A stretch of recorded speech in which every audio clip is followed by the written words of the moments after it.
3. The Eerie Attic.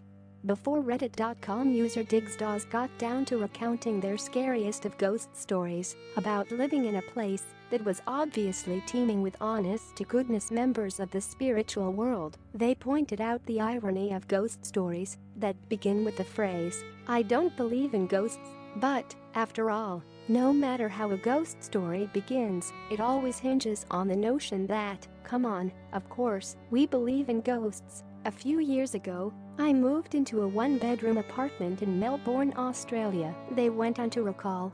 It was my first time living on my own. The apartment block had been built in the 1930s. I'd been there for a few months when I came home from work one day and went into the bathroom. I saw something strange, a wooden board, which had covered a hole in the ceiling that led to a small attic space, lay fractured in two pieces on the ground. I examined the pieces. The board was an inch thick, and it would have taken Bruce Lee to break it. I thought the landlord had sent someone to work on the attic. I was frozen stiff with fear. Someone is up there for sure, I thought. I emailed pictures to the landlord, asking if anyone had been there with an undertone of annoyance, since she hadn't warned me. Her reply read, "Please call me as soon as you are able to." I called, and she explained that her last two tenants had said the same thing happened. She promised to replace the board, and she did. A month later, I woke up one night around 4 a.m. My body was covered in goosebumps. It felt like someone was rubbing his or her hands on me. Everything was silent, but then I heard a dragging sound coming from above my bed. It was as if someone was pulling a sack of potatoes. I froze, convinced someone was up there. There is no way an animal could make that sound. After 5 minutes, I worked up the courage to turn on the light, armed myself with a cricket bat, and walked to the bathroom. That's when I saw that the new board covering the hole was broken in two. I felt sick. The dragging sound had stopped. But I heard something else, whispering. The sound was clear and coming from the attic. It sounded like children's voices, and I could hear one sentence repeated over and over, "It's your turn, it's your turn."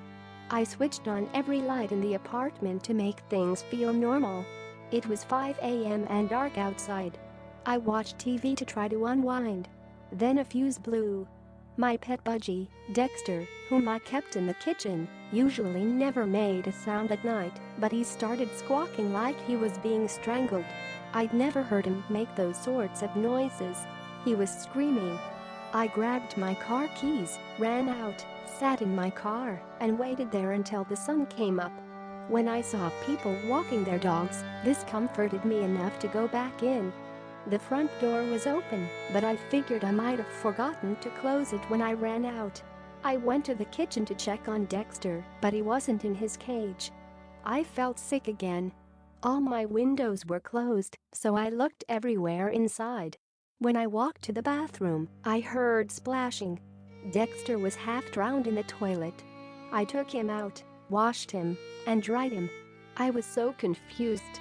At 8 a.m., I called the landlord and gave her a watered-down version of the night. "Oh, wow, you heard the whispering too," she said. I stayed in that apartment for another 18 months. I heard the whispering on a few occasions, and twice the board covering the hole in the ceiling moved.